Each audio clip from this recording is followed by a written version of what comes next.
direct link from the center of power, the Kremlin, to a top-secret underground bunker where he could run the war, a capital beneath the capital.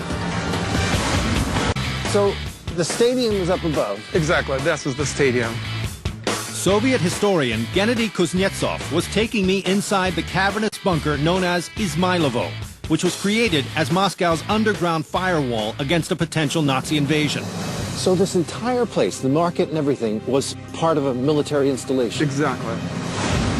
Stalin had already built a network of bunkers under the Kremlin. But in the event that the center of government was captured, he wanted a fail-safe command post on the outskirts of the city, from which he could stage a last stand. So he chose the perfect cover, a sports stadium.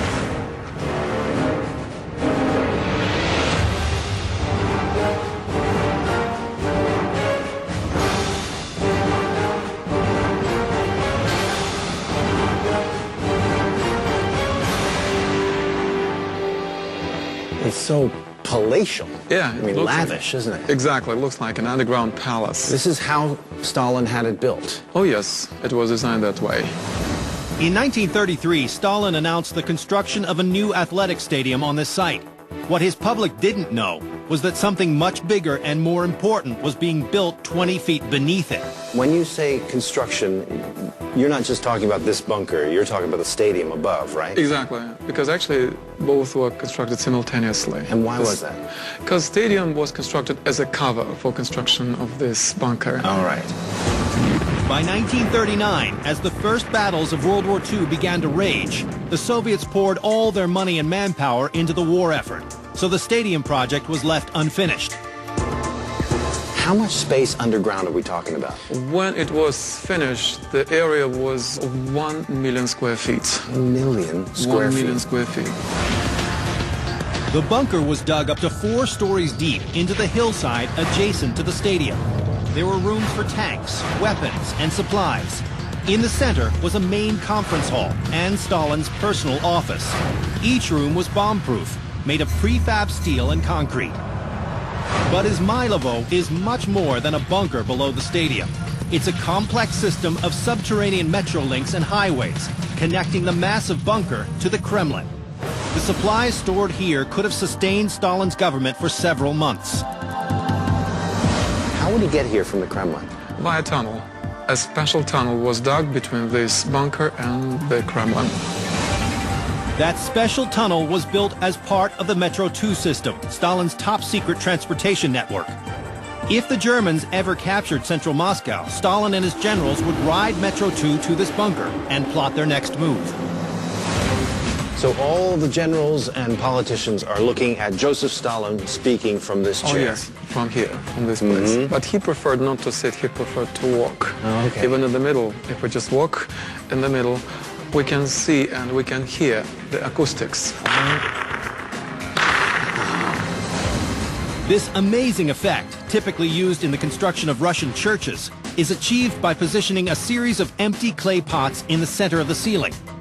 The pots trap sound and circulate it, creating a reverberating amplification.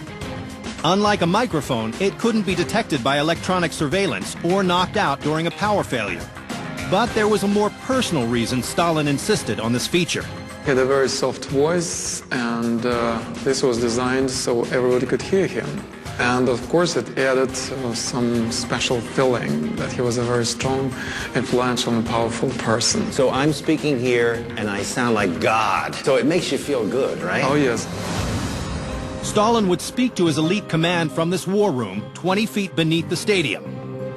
But private conversations were held in Stalin's personal office. That's his desk. This is his desk. We can see 3 telephones, one for connection with NKVD, or KGB. The secret police, exactly. The second for connection with the general headquarters, the army, and the third with the connection with the government. Deeply paranoid, Stalin was obsessed with rooting out all potential enemies within the Soviet Union, using the secret police to throw millions of people, including some of his best generals, into prison camps. Yet he was completely blind to the much more immediate danger posed by Hitler. Because he completely ignored all the information from our intelligence officers from the West that Germans were going to attack the Soviet Union on June 22nd. Even though Stalin had been preparing for an eventual war with Germany, he never expected it would come so soon. Germany and the Soviet Union had signed a non-aggression pact in 1939, and Stalin truly believed it would be honored. So when word of the German attack reached him, he went into a state of shock.